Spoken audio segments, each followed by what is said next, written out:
Ito mga kaibigan ay putulin ko to mga kaibigan. Tapos idugtong ko to. Kasi kung ito lahat ay tanggalin ko tapos wala naman ako magagamit, kaya ito na lang yung idugtong ko ulit.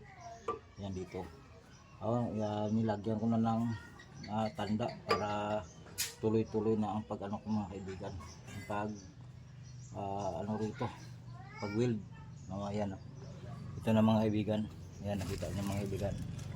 Yan. Kasi ako lang ang gumagawa mga kaibigan, walang kasama. Yan, medyo very busy ang mga kasama natin mga kaibigan. Ayan po.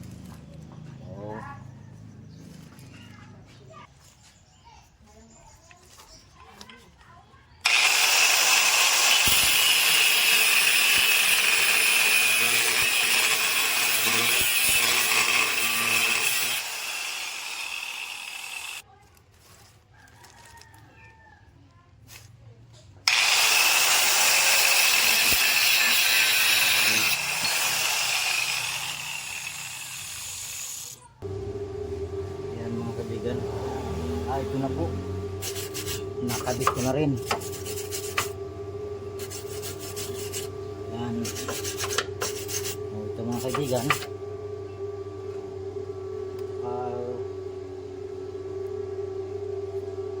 ano yung ginamit ko rito?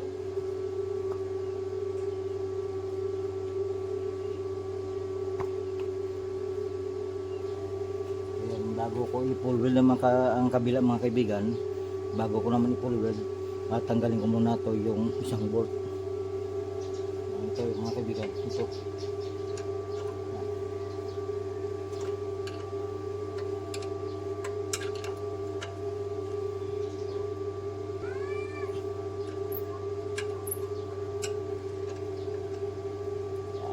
Ito na.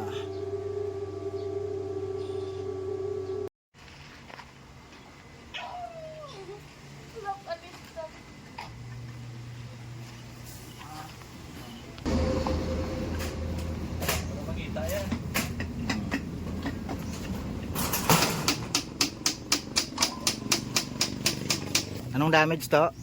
Amo na eh? Ara. Ano sa? Connecting rod. Connecting rod, islan ano nito? Ini amo na eh? Islan, amo na ilis.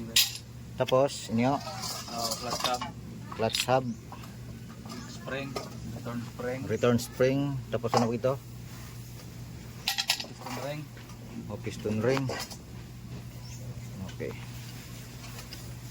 Valve seal. Ang damage, valve seal, valve seal no? Valve seal, tapos connecting rod, kag ini anong tawag niyo? Clutch hub. Clutch hub, Campal wear. Tapos return spring sa kick. Tapos return spring sa kick. Okay.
tayo mga kaibigan. Nandito naman po tayo ngayon mga kaibigan. Ito po ay nakabit ko na to. Dalawa pa lang.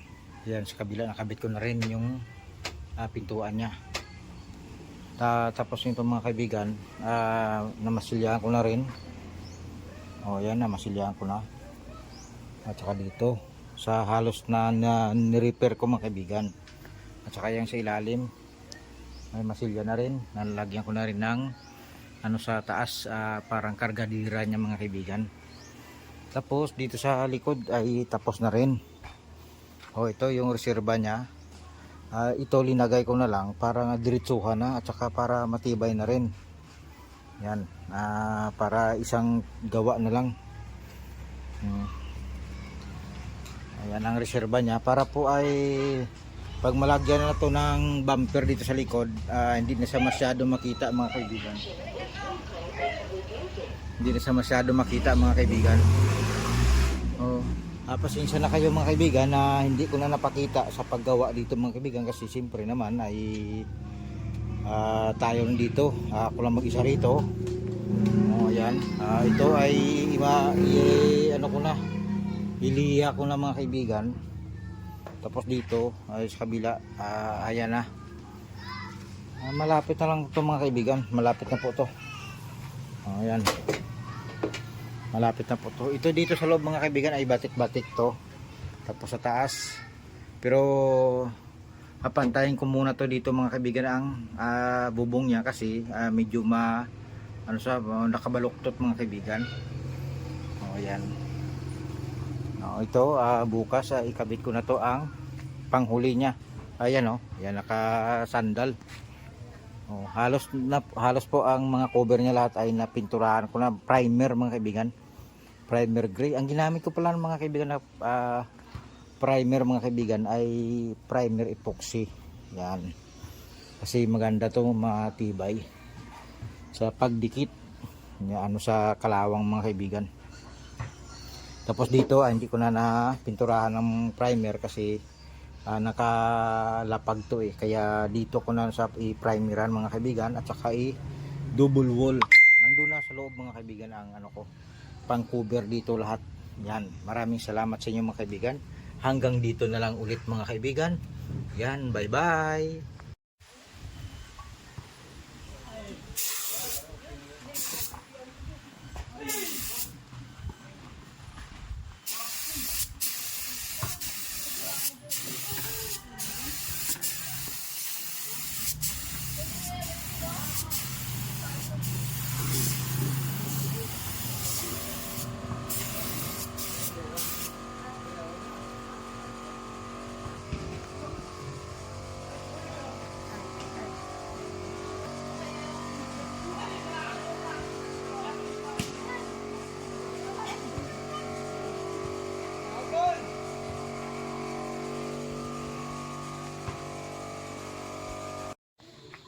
Sa lahat yan, magandang hapon po sa inyong lahat mga kaibigan. Ito po ay kinabit ko na muna yung pintuan nito kasi wala tayong malagayan. Yan. Tapos dito banda sa panguna niya mga kaibigan ay pinatong ko na rin. Patong lang muna para po na hindi magasgasan. Yan. Ayan mga kaibigan. Yan. Tapos ang sa loob ay ito na, batik-batik na. Yan. Malapit na rin ito matapos sa mga kaibigan natin dyan sa hindi pa alam ito o hindi pa marunong dyan, pwede kayo makaano rito ganito ayan sa sahig nito. Yan, batik-batik, kulay pula at saka yung itim. Mas maganda kung mayroong puti. Ayan. Pero ano lang muna ito mga kaibigan kasi wala pong malagayan, walang kalagyan itong mga pintuan mga kaibigan. Kaya dito lang muna ipatong kinabit para safety. Ayan. walang malagayan dito mga kaibigan kasi baka po magasgasan ulit at mag-retouch na naman. Ayan. Ayan na muna mga kaibigan. Okay. Ayan, bye bye.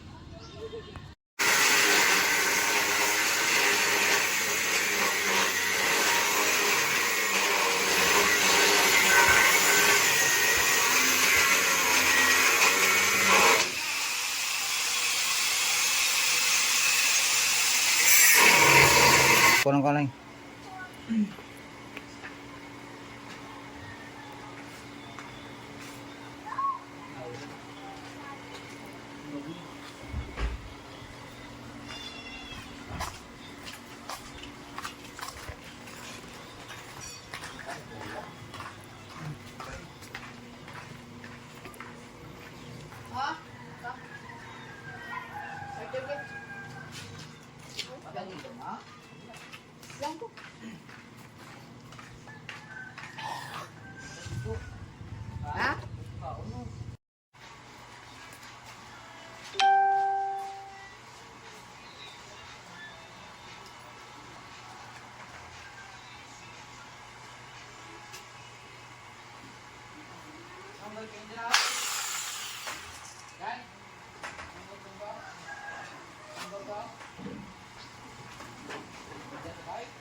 Tandaan lang ang grade mo.